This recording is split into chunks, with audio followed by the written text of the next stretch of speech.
and teachers. I welcome you everybody here in the today's meeting. I am very much thankful first of all to join the meet that is today's webinar.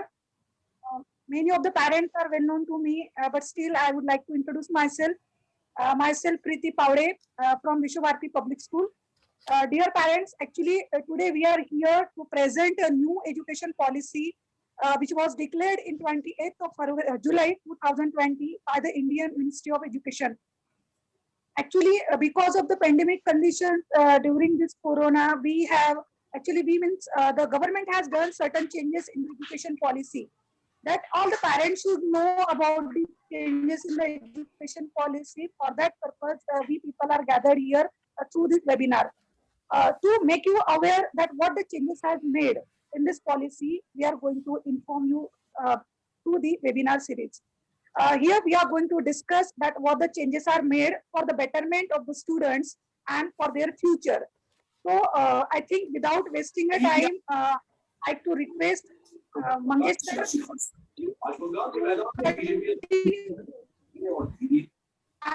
uh, let us know that what changes the policy has done for us. If during this presentation, if you may have any query, then you may type your query there in the chat box so that we can the proper we can we can remove your queries. So that I would like to Mangesh sir, please start the presentation. One more time, I am requesting all the parents, please to keep your video on and please mute your phone so that there can be the clarity while receiving the voice of Mangesh sir. If your children in with you for webinar, they are also welcome to join the meet. Meanwhile, if you are supposed to be discussed through the webinar, so of the parents that you may join it and be with us till the end of the presentation. You may get all the. Thank you. Mangesh sir, you may proceed for the meeting. Okay. Thanks a lot, ma'am, for giving me this opportunity to interact with parents, so I can focus on benefits of NAP 2020. Thanks a lot. Okay, so good evening, parents. Good evening, all of you. So here today I am going to decode the new education policy 2020. So all you know what is NAP and what is the long form of NAP, right? So let me tell you once again that NAP stands for National Education Policy and National Education Policy. And I request all the parents to please mute your audio. Okay, now am I audible to all the parents? Okay, all right. Yes, sir. Okay, all right.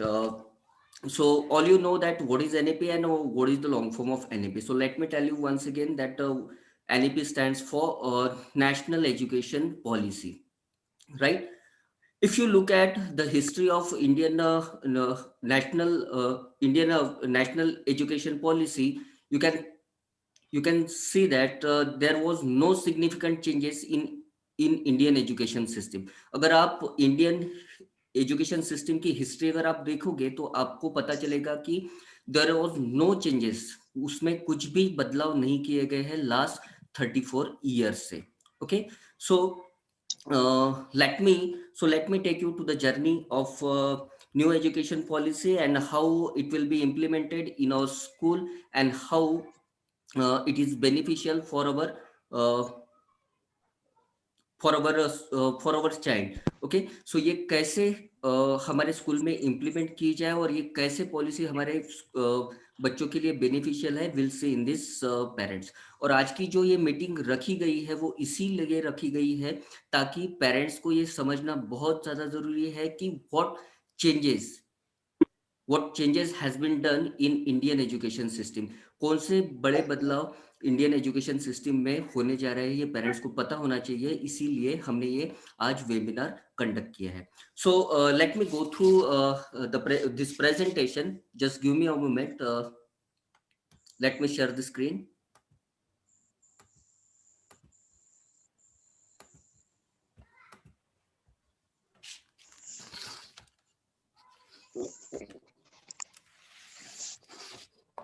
All right. Hope presentation is visible to all. All right. Parents, is it visible to all? Okay. Okay. Yes. Okay. Got it. All right. Okay. Got right. So we'll see. So let us see the glimpse of NAP. The glimpse of NEP. हम यहाँ पे इसकी छोटी सी झलक देख लेते हैं NEP national education policy. मैं नेशनल एजुकेशन पॉलिसी बार बार रिपीट इसलिए कर रहा हूँ ताकि आप अच्छी तरह से समझ ले what is NEP national education policy 2020 जो कि 34 इयर्स के बाद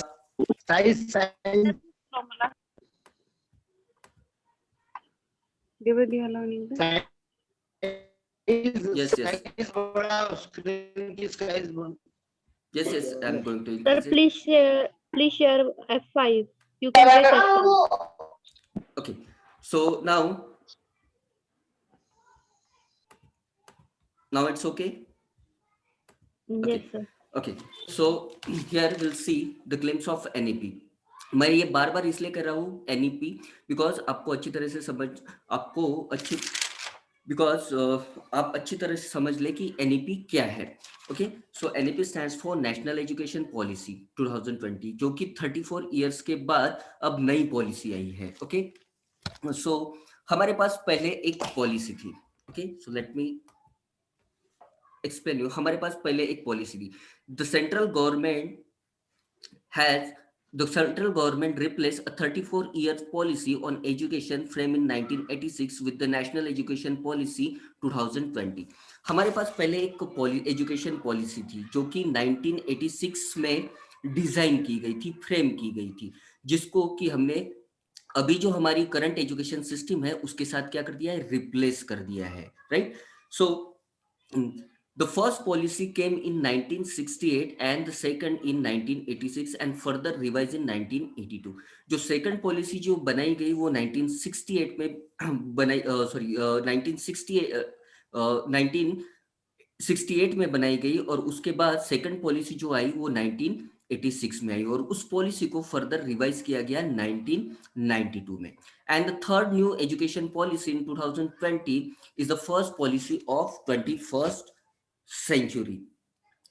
So why I'm using this word 21st century, because our kid belongs to 21st century. हम जो कुछ पढ़ चुके हैं, जो कुछ हमारा एजुकेशन हुआ है वो 20th सेंचुरी में हो चुका है, लेकिन अभी हमारे जो किड्स है वो 21st सेंचुरी को बिलोंग करते हैं. इसलिए दिस इज द फर्स्ट, इसलिए मैं ये कह रहा हूँ कि this is the first education policy of 21st century. Okay, जो कुछ हमने पढ़ा है, आपको पता है कि जो कुछ हमने पढ़ा है वो एक ट्रेडिशनल मेथड था. Right.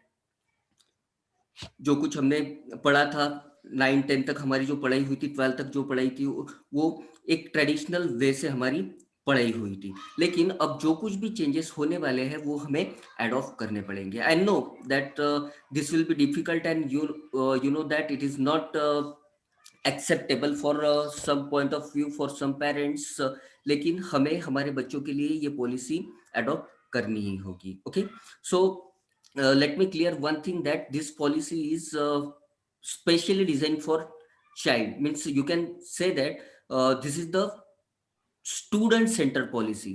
This education policy is student centre policy. पहले ये होता था टीचर ओरिएंटेड पॉलिसीज होती थी, पेरेंट्स ओरिएंटेड पॉलिसीज होती थी, but this policy is student centered policy. Okay, so now let me tell you more about the new education policy. So it was approved by the Union Cabinet of India in July 29, 2020. ये जो policy है ये approve की है Indian cabinet ने 29 जुलाई 2020 को, और ये पॉलिसी जो है प्योरली स्टूडेंट सेंटर्ड पॉलिसी है. This policy educates for mother tongue, local language, regional language as the medium of instruction till grade 5. अब यहाँ देखिए कि ये हमारे लिए बहुत एक अच्छी बात है कि अब ये जो पॉलिसी हुई है, ये पॉलिसी अब जो बच्चों का एजुकेशन होने वाला है वो लोकल लैंग्वेज में भी होने वाला है, मदर टंग में भी होने वाला है और रीजनल लैंग्वेज में भी होने वाला है। इट मीन्स दैट हम हमारे बच्चों को मदर टंग में भी पढ़ा सकते हैं। उसके बाद जो बच्चों की लैंग्वेज, जो बच्चों की रीजनल, जो लोकल लैंग्वेज है, रीजनल लैंग्वेज है, उन लैंग्वेज को भी हम इनवाइट करते हैं, उसमें भी वो बात कर सकते हैं। और बच्चों को जो भी रीजनल लैंग्वेज है, फॉर एग्जांपल अगर कोई स्टूडेंट्स पंजाब से बिलोंग करता है तो पंजाबी में बात कर सकेगा, या फिर कोई स्टूडेंट महाराष्ट्र से बिलोंग करता है तो वो मराठी में भी क्या कर सकता है, इंटरेक्ट कर सकता है, मराठी में भी वो पढ़ सकता है। तो ये इस पॉलिसी की सबसे अच्छी बात है। This is the major change that has been taken place in this policy. Okay, so in short, let me tell you that uh,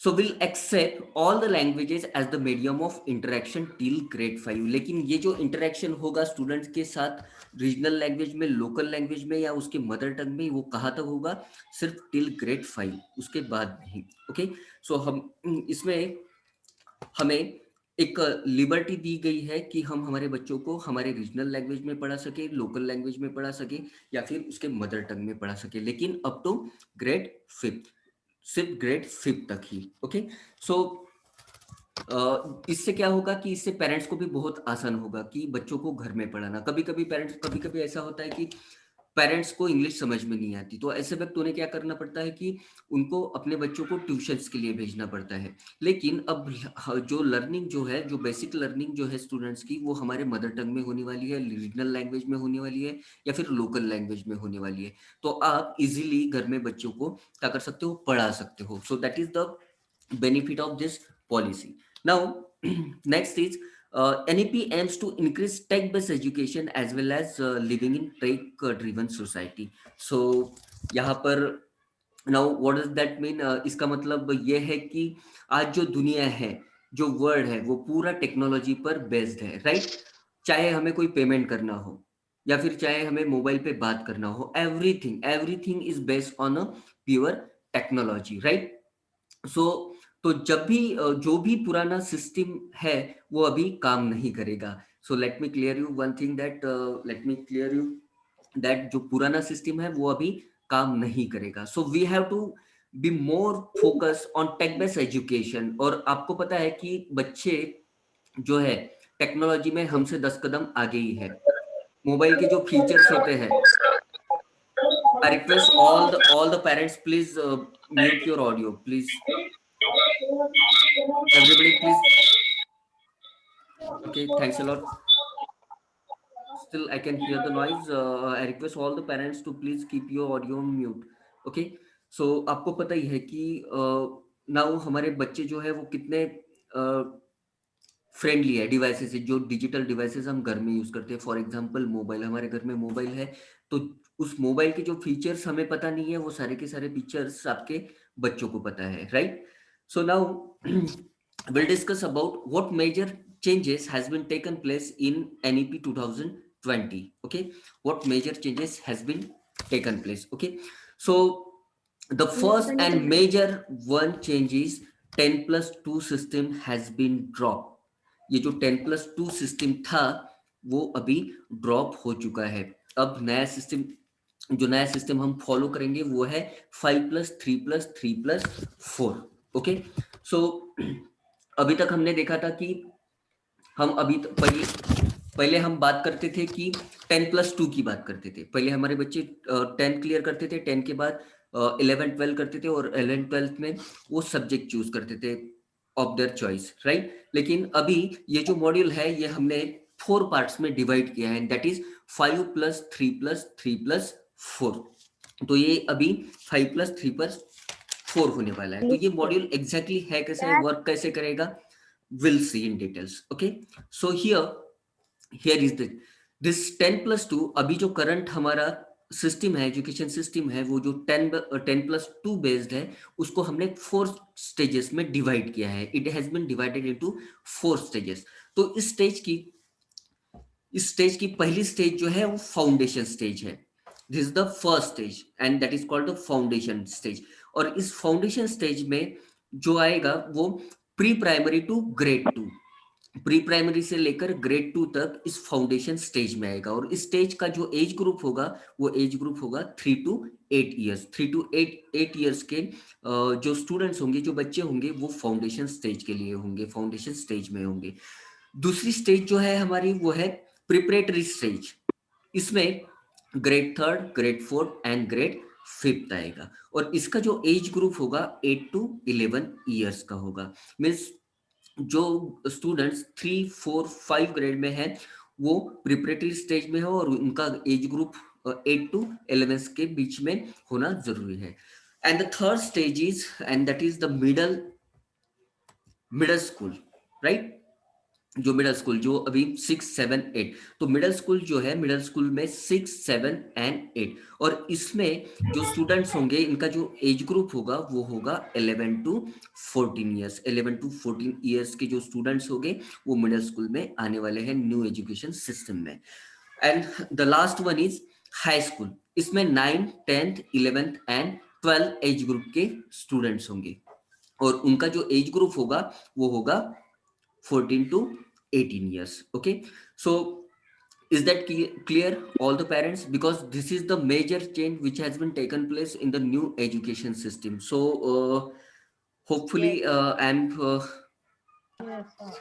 so so I'll give you 2 minutes. I'll take a pause here, so you can have a look on the all the stages, all the 4 stages. I'll take a pause for a while.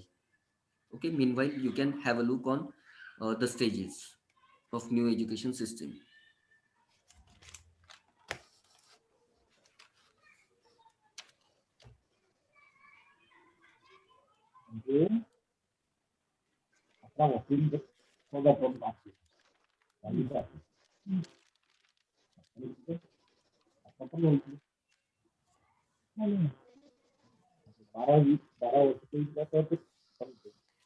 I request all the parents to please mute your audio.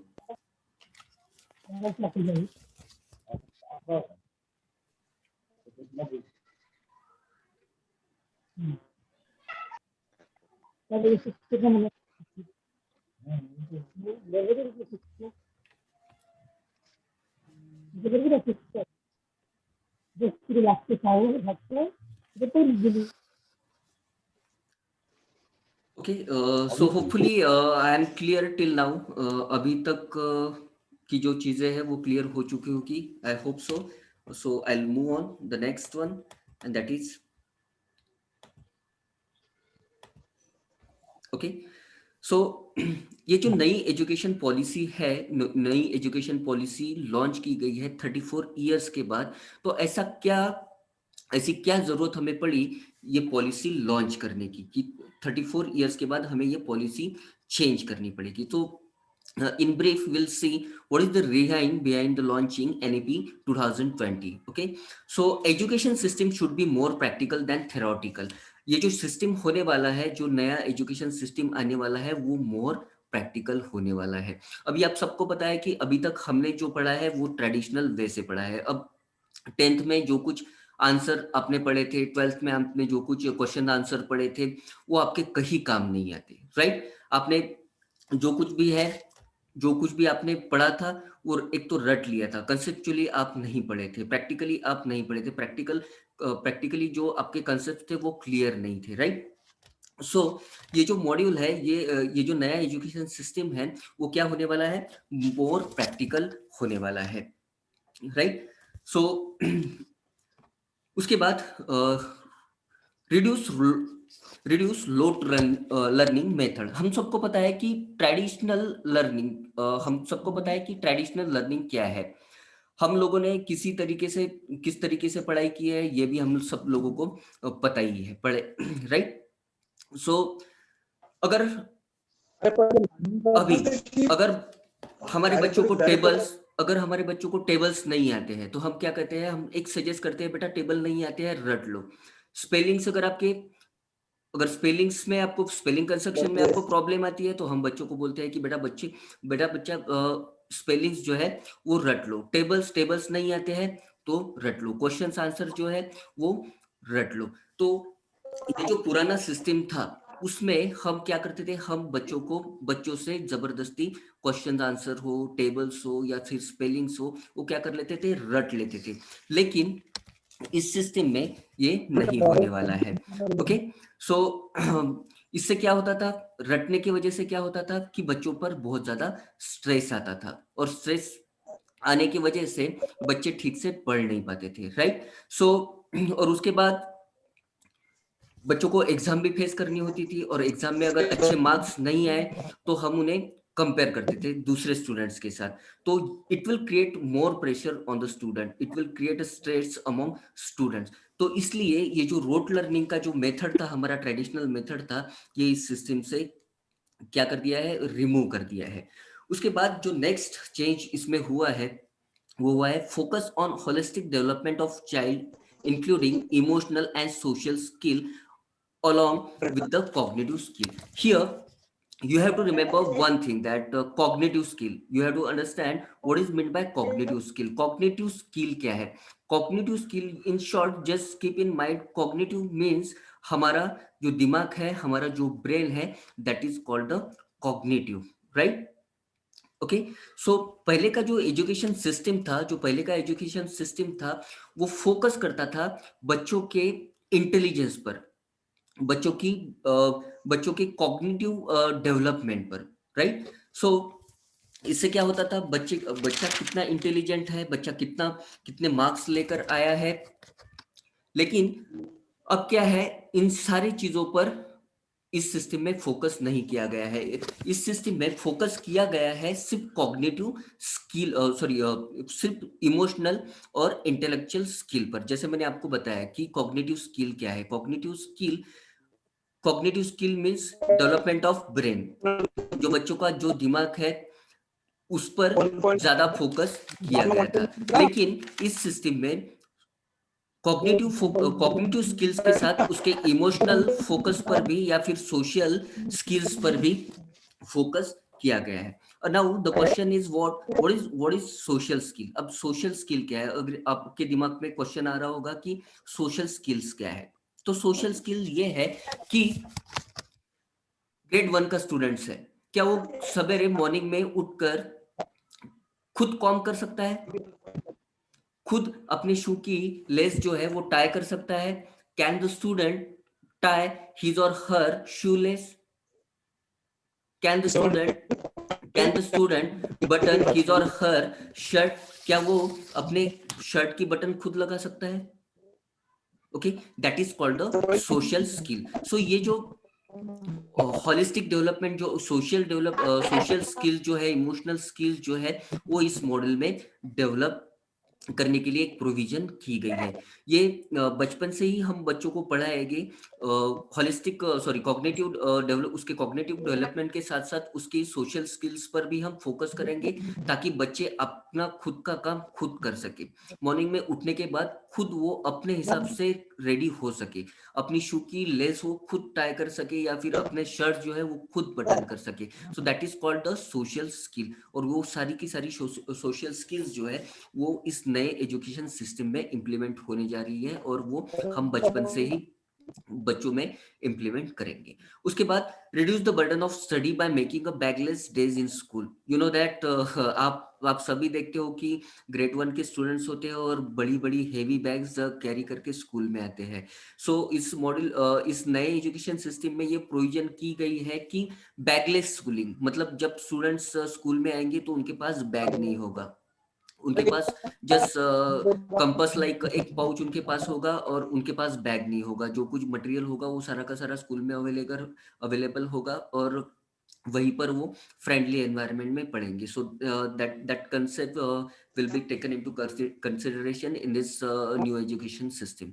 Now flexible approach towards Indian education system. ये जो system है वो सबके लिए flexible है, चाहे teacher हो, चाहे पेरेंट्स हो, या फिर और कोई एलिमेंट्स हो एजुकेशन सिस्टम में। सारे सिस्टम के लिए, सारे एजुकेशन सिस्टम के लिए जो है वो फ्लेक्सिबल है। After that, involvement of key stake holders as a equal partners in the process of learning. Okay, now this is very important. ये कहा जाता है कि मदर जो है, मदर अपने बच्चे की पहली टीचर होती है और घर जो है वो बच्चों का पहला स्कूल होता है।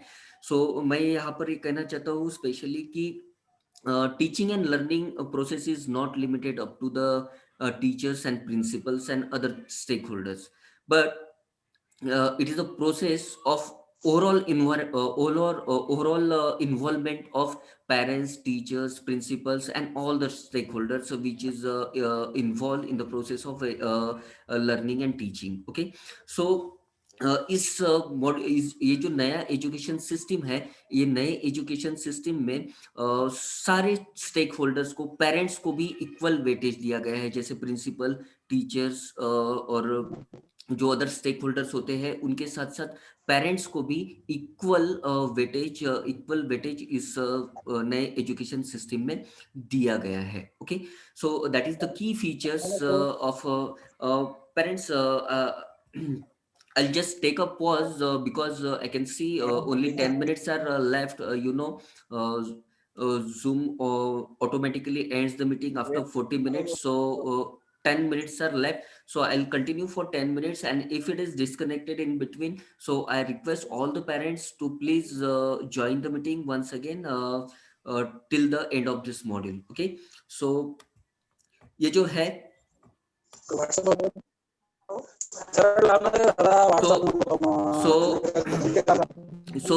इन्वॉल्वमेंट इस ये जो नया education system, I request all the parents to please mute your audio. Okay, I request all the parents once again. I request all the parents to please mute your audio. Okay. Okay. All right. So is that clear? Involvement of all key stakeholders as an equal partner in the process of learning. जितना weightage teachers को है, जितना weightage parents को है, जितनी involvement teachers की है, जितनी इन्वॉल्वमेंट पेरेंट्स की है, उतनी ही इन्वॉल्वमेंट अब पेरेंट्स की होने वाली है नए एजुकेशन सिस्टम में, न्यू एजुकेशन पॉलिसी 2020 में. Okay, so will move on the next one that now